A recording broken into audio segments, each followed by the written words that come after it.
Paul with your weekly update for October 31st.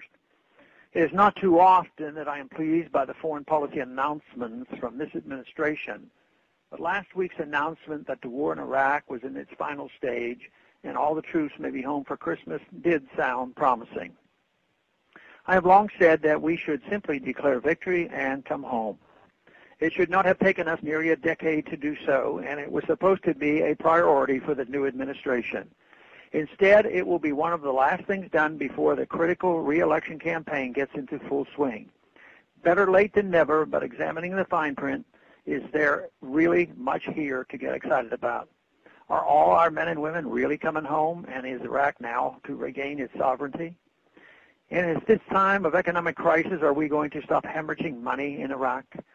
Sadly, it doesn't look that way.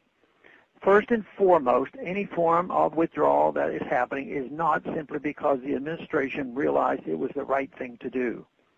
This is not the fulfillment of a campaign promise or because suddenly the training of their police and military is complete and Iraq is now safe and secure, but because of disagreements with the new government over a status of forces agreement.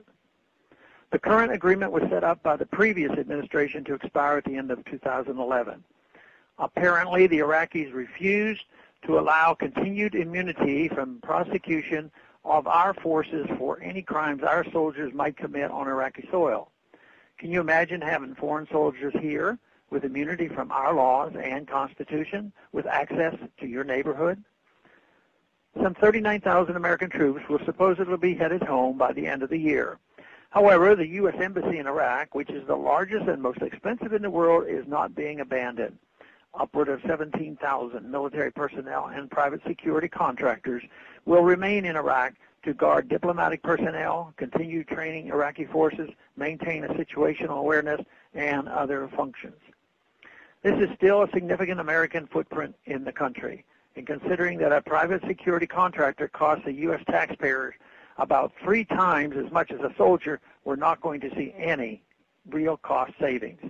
Sadly, these contractors are covered under diplomatic immunity, meaning the Iraqi people will not get the accountability that they were hoping for. While I applaud the spirit of this announcement, since all our troops should come home from overseas, I have strong reservations about any actual improvement in the situation in Iraq, since plans are already being made to increase the number of troops in the surrounding region. What we really need is a new foreign policy, and there is no indication that that is what we have gotten. On the contrary, the administration fully intends to keep troops in Iraq indefinitely under a new agreement, while the Iraqis are doing their best to assert their sovereignty and kick us out. Neither are we going to be saving any significant amount of money. My greatest fear, however, is that the troop withdrawal from Iraq will simply pave the way for more endless, wasteful, needless wars. Thanks for calling this update. A new update is placed on this number, 888-322-1414, every Monday. The text can be found on my website, www.house.gov/Paul, under the heading Texas Straight Talk. Thanks for calling.